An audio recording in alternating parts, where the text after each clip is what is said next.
Olá pessoal, espero que todos estejam bem. Hoje vamos dar continuidade ao Império no Brasil. Na última aula nós falamos sobre o primeiro reinado, que foi o governo de Dom Pedro I. Dom Pedro I faz a independência do Brasil com o apoio da elite rural português, se torna assim o primeiro imperador do Brasil e em pouco tempo o Brasil se torna o único país com império na América, a única monarquia. Os outros tinham presidente. O México teve uma monarquia, mas logo passou a ter presidente. O Brasil, a única monarquia. O governo de Dom Pedro I durou apenas 9 anos. Por quê? Porque Dom Pedro I largou o trono. Nós falamos sobre isso. Ele abdicou do trono em 1831. A baixa popularidade de Dom Pedro, fora a crise econômica que o país enfrentava, a crise política, ele era um imperador muito autoritário e as províncias faziam forte oposição a isso. E aí ele larga o trono brasileiro para virar rei de Portugal, se tornar rei de Portugal depois da morte do seu pai, o Dom João VI. Sendo que ele deixa o filho dele aqui, como era uma monarquia, passa de pai para filho, o filho dele, Pedro, o que seria o Dom Pedro II, só tinha 5 anos de idade, não tinha condições de assumir o trono brasileiro naquele momento. Por isso, é iniciado no Brasil um período chamado de período regencial, uma fase chamada de período regencial, onde os regentes vão governar o Brasil representando, era uma espécie de representantes do imperador Pedro II, que era muito novo ainda para ser coroado imperador do Brasil. Ele era o herdeiro natural do trono, mas ainda era criança. Então, 3 regentes assumiram o trono brasileiro, a chamada regência trina. Então, esse período aqui, a gente pode dizer, esse segundo momento da monarquia brasileira, ficou conhecido como o período regencial, que começa com a abdicação do trono de Dom Pedro I, o abandono do trono, até que Dom Pedro II assumisse a maioridade e tomasse o poder, assumisse o trono brasileiro. Ok?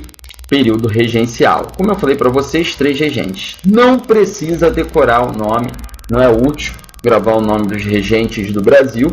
Então, só a título de curiosidade, passando bem rapidinho, assumiu uma regência trina provisória, ou seja, 3 regentes assumiram provisoriamente, tá? O senador Vergueiro, Marquês de Caravelas, Francisco de Lima e Silva são os 3 regentes provisórios, ok?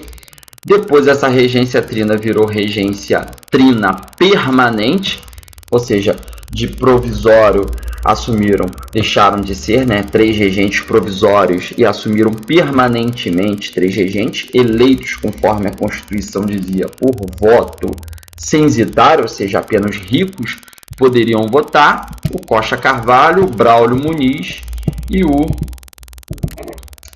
Francisco de Lima e Silva. São os 3 regentes que assumem permanentemente o poder no Brasil. Lembrando que esse é um momento atípico devido à menoridade do imperador. Ele não podia assumir o trono e o Brasil era representado, esse imperador era representado por regentes, representantes. Depois essa regência trina virou regência una, ou seja, apenas um regente, com a mudança regulamentada pelo adicional de 1834, uma mudança ali na lei, a regência trina é substituída pela regência una. Então, Antônio Feijó é o primeiro regente uno do Brasil, um regente assume o trono brasileiro e depois ele é substituído por Araújo Lima, que foi o segundo regente uno no país. Mais importante nesse momento de período regencial, as várias revoltas que aconteceram no nosso país. Foi um momento de muitas manifestações, muitas rebeliões. Nessa imagem vocês veem apenas as principais, aquelas que mais marcaram, aquelas que mais mexeram com o nosso país, mas foram muito mais do que essas, o número foi muito maior. Nós temos um período de muita instabilidade, durou 9 anos, até Dom Pedro II vai assumir o trono antecipadamente. Nós vamos falar isso daqui a pouco, porque é um período de muita crise, esse período governado pelos regentes. Muitas revoltas, até mais do que aquelas que aconteceram no primeiro reinado. Nós temos exemplos de revoltas populares, ou seja, formadas por pessoas mais pobres, camadas, escravizados, ex-escravizados, pessoas das classes mais humildes, como, por exemplo, a cabanagem, que acontece no Pará, a balaiada, que acontece no Maranhão. São revoltas populares, muitas vezes contra a miséria do povo, a desigualdade, a exclusão social. Um outro exemplo de revolta popular também é a revolta dos malês, que aconteceu na Bahia. Até pouco tempo era uma revolta muito desconhecida, mas que a cada ano que passa nós temos um material mais vasto, mais rico a respeito dessa manifestação. E eu quero focar nessa manifestação daqui a pouco, né? A revolta do malês, que é uma revolta liderada por escravizados que vieram do continente africano. A maioria deles são escravizados muçulmanos, da religião muçulmana, vieram de uma região da África islamizada, que predominava a religião islâmica, ou seja, a totalidade dos escravos, né, dos escravizados no Brasil não eram de muçulmanos, de adeptos da religião muçulmana, mas esse grupo que se rebelou era muçulmano e queria implantar no Brasil uma monarquia muçulmana. Então eles queriam que a religião oficial do país fosse a muçulmana e não a católica, como era previsto na Constituição aprovada em 1824 por Dom Pedro I, como nós já falamos nas últimas aulas. E, além de tudo, claro, queriam libertar os escravizados, acabar com a escravidão no Brasil. A Sabinada era uma manifestação formada predominantemente pelas camadas médias, né, as classes sociais médias, nem tão ricos, nem tão pobres. E aconteceu na Bahia. Bom, na Bahia é importante a gente entender que boa parte dessas manifestações lutavam, não é o caso da revolta dos malês, que queria uma monarquia muçulmana, mas boa parte das manifestações lutavam também por uma república, né, para a implantação de uma república no Brasil. Um governo de presidente, como acontecia nos vários países da América, do restante do continente americano. Muitas delas também eram contra esse autoritarismo do governo que acontecia com Dom Pedro I e diminuiu muita pouca coisa durante o período regencial, com os regentes, um governo centralizador, autoritário. As províncias queriam mais autonomia, o nome disso era federalismo, e muitas manifestações foram motivadas por isso. A gente pode incluir, inclusive, a revolta, a Guerra dos Farrapos, que era uma manifestação federalista, queria mais autonomia para as províncias, para a região ali do sul do Brasil, principalmente do Rio Grande do Sul, e era uma manifestação elitista, formada principalmente pelas classes altas daquela região do sul, no nosso país, principalmente produtores de charque, de carne seca, incomodados com as facilitações que o governo brasileiro dava para que os produtores de charque do Uruguai e da Argentina vendessem seu produto no Brasil.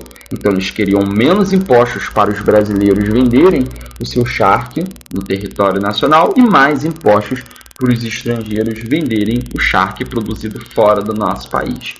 E essa manifestação, uma manifestação que durou bastante tempo, longa, que ficou conhecida como Guerra dos Farrapos ou Farroupilha. Queria menos impostos, queria mais autonomia para a região, um governo menos autoritário, menos centralizador, um governo do país, né? Os regentes menos autoritários, e essa manifestação acaba em 1845. Então nós temos um quadro de manifestações durante o período regencial. A repressão do governo variava muito, em geral foram ações violentas, governos autoritários que reprimiram com muita violência essas manifestações, porém, quando a manifestação era formada por mais populares, mais pobres, as repressões, as ações do governo, em geral, eram mais autoritárias, mais sangrentas, mais violentas.